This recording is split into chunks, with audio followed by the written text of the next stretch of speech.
नमस्कार मित्रांनो, ABS academy या यूट्यूब चॅनलमध्ये आपल्या सर्वांचं स्वागत आहे. मित्रांनो, आज आपण जिल्हा न्यायालय भरती 2024च्या अनुषंगाने अतिशय महत्त्वपूर्ण प्रश्न या व्हिडिओच्या माध्यमातून कव्हर केले आहेत. हा व्हिडिओ आपण शेवटपर्यंत पहा. जर चॅनलवर नवीन असाल तर चॅनलला सबस्क्राईब करून घ्या, कारण अशा महत्त्वपूर्ण अपडेट या व्हिडिओच्या माध्यमातून तुम्हाला नक्कीच पाहायला मिळतील. तर वेळ न लावता आपण व्हिडिओला सुरुवात करूया. पाहूया प्रश्न पहिला असा आहे मित्रांनो, ऑल इंडिया ट्रेड युनियन काँग्रेसचे पहिले अध्यक्ष कोण होते? प्रश्न पहिला असा आहे, ऑल इंडिया ट्रेड युनियन काँग्रेसचे पहिले अध्यक्ष कोण होते?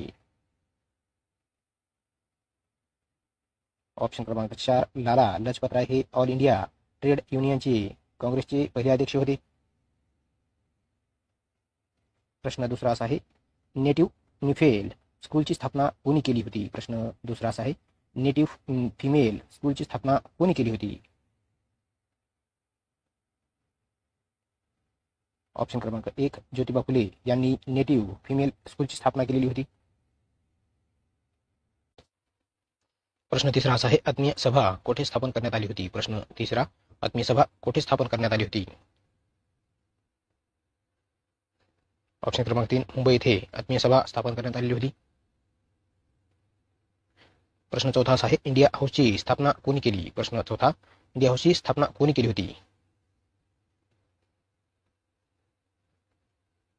ऑप्शन क्रमांक 3, श्यामजी वर्मा यांनी इंडिया हाऊसची स्थापना केली होती. प्रश्न पाचवा, आगरकरांनी कोणत्या तत्वाचा आधार घेऊन सुधारणेचा पुरस्कार केला होता? प्रश्न पाचवा असा आहे, आगरकरांनी कोणत्या तत्वाचा आधार घेऊन सुधारणेचा पुरस्कार केला होता?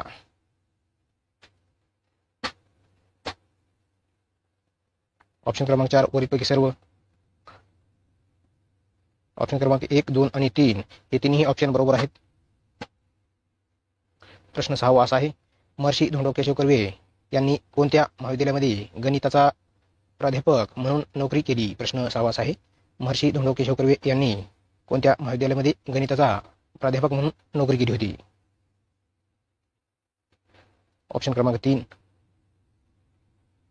फर्ग्युसन या कॉलेजमध्ये धोंडो केशव कर्वे यांनी गणिताचा प्राध्यापक म्हणून नोकरी केली होती. प्रश्न सातवा असा आहे, महात्मा ज्योतिबा फुले यांनी लिहिलेला शेवटचा ग्रंथ कोणता आहे? प्रश्न सातवा असा आहे, महात्मा ज्योतिबा फुले यांनी शेवटचा ग्रंथ कोणता लिहिलेला आहे? ऑप्शन क्रमांक 2, सार्वजनिक सत्य धर्म हा महात्मा ज्योतिबा फुले यांचा शेवटचा ग्रंथ आहे. प्रश्न आठवा, इसवी सन 1925चा केंद्रीय कार्यकारी मंडळाचे सभापती कोण होते? प्रश्न आठवा असा आहे, इसवी सन 1925चा केंद्रीय कार्यकारी मंडळाचे सभापती कोण होते? ऑप्शन क्रमांक 3, विठ्ठलभाई पटेल हे 1925चे केंद्रीय कार्यकारी मंडळाचे सभापती होते. प्रश्न 9 असा आहे, महात्मा फुले व युवराज ड्यूक ऑफ कॅनॉट यांची भेट कोणत्या वर्षी झाली होती? प्रश्न 9 असा आहे, महात्मा ज्योतिबा फुले युवराज ड्यूक ऑफ कॅनॉट यांची भेट कोणत्या वर्षी झाली होती? ऑप्शन क्रमांक 2, इसवी सन 1888 साली. प्रश्न 10 असा आहे, विधवांच्या शिक्षणासाठी अथवा बालकाश्रम कोणी स्थापन केले? प्रश्न 10 असा आहे, विधवांच्या शिक्षणासाठी अनाथ बालाश्रम कोणी स्थापन केलेली आहे? ऑप्शन क्रमांक 2, महर्षी धोंडो केशव कर्वे यांनी. प्रश्न 11 असा आहे, शिका संघर्ष करा व संघटित व्हा हे कोणाचे ब्रीदवाक्य आहे? प्रश्न 11 असा आहे, शिका संघटित व्हा, संघर्ष करा, संघटित व्हा हे कोणाचे ब्रीदवाक्य आहे? ऑप्शन क्रमांक 4, बहिष्कृत हितकारिणी सभा. प्रश्न 12 असा आहे, बहिष्कृत हितकारिणी सभा या संस्थेने स्थापन कोणी केली होती? प्रश्न 12 असा आहे, बहिष्कृत हितकारिणी सभा या संस्थेची स्थापना कोणी केली होती?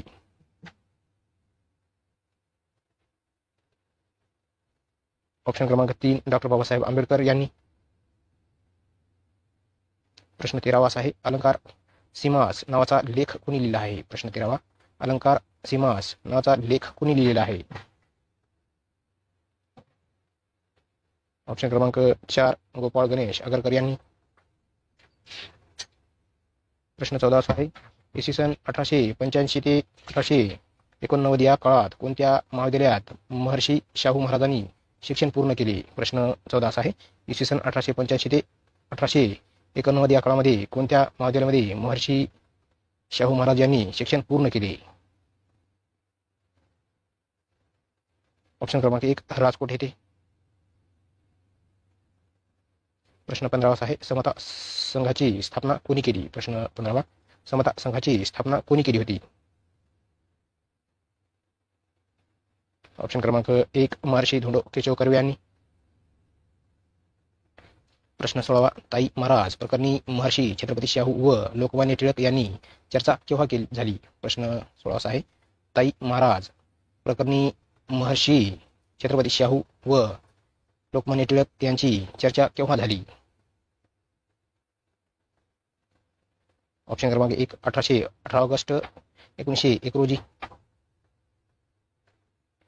प्रश्न 17, बालहत्या प्रतिबंधक गृहाची स्थापना कोणी केली? प्रश्न 17 असा आहे, बालहत्या प्रतिबंधक गृहाची स्थापना कोणी केली आहे? ऑप्शन क्रमांक 4 महात्मा ज्योतिबा फुले यांनी. प्रश्न 18 असा आहे, महर्षी धोंडो केशव कर्वे यांना भारत सरकारने कोणती पदवी देऊन गौरविले होते? प्रश्न 18 असा आहे, महर्षी धोंडो केशव कर्वे यांना भारत सरकारने कोणती पदवी देऊन गौरविले होते? ऑप्शन क्रमांक 4 भारतरत्न ही पदवी. प्रश्न 19, बंदिस्त वर्ग म्हणजे जात होय ही व्याख्या कोणी केली? प्रश्न 19 असा आहे, बंदिस्त वर्ग म्हणजे जात होय ही व्याख्या कोणी केली? ऑप्शन क्रमांक 4 डॉक्टर आंबेडकर यांनी.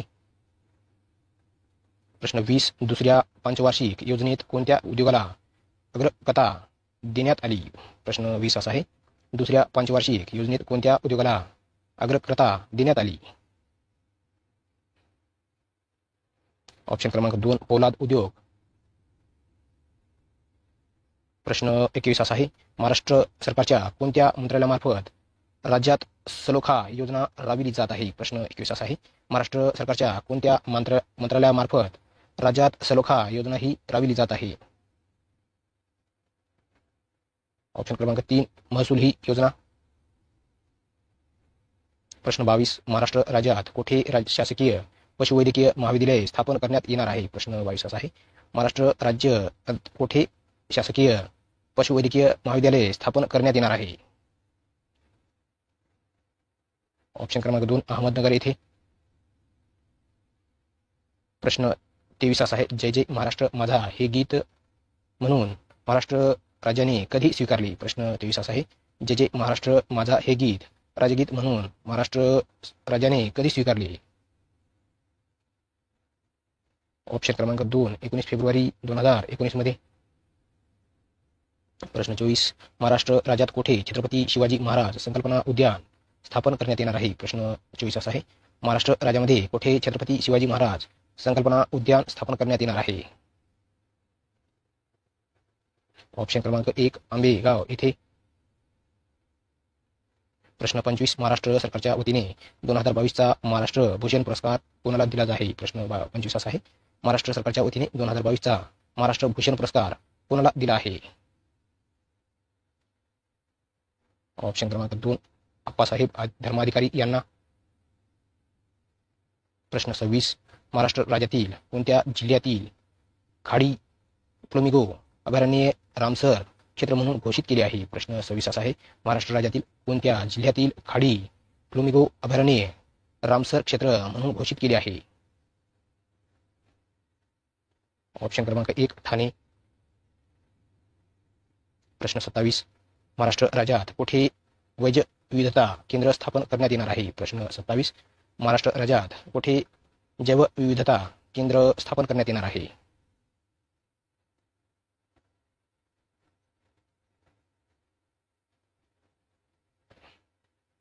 ऑप्शन क्रमांक 3 चंद्रपूर येथे. मित्रांनो, तुम्हाला आजचा व्हिडिओ कसा वाटला नक्कीच कळवा. चला तर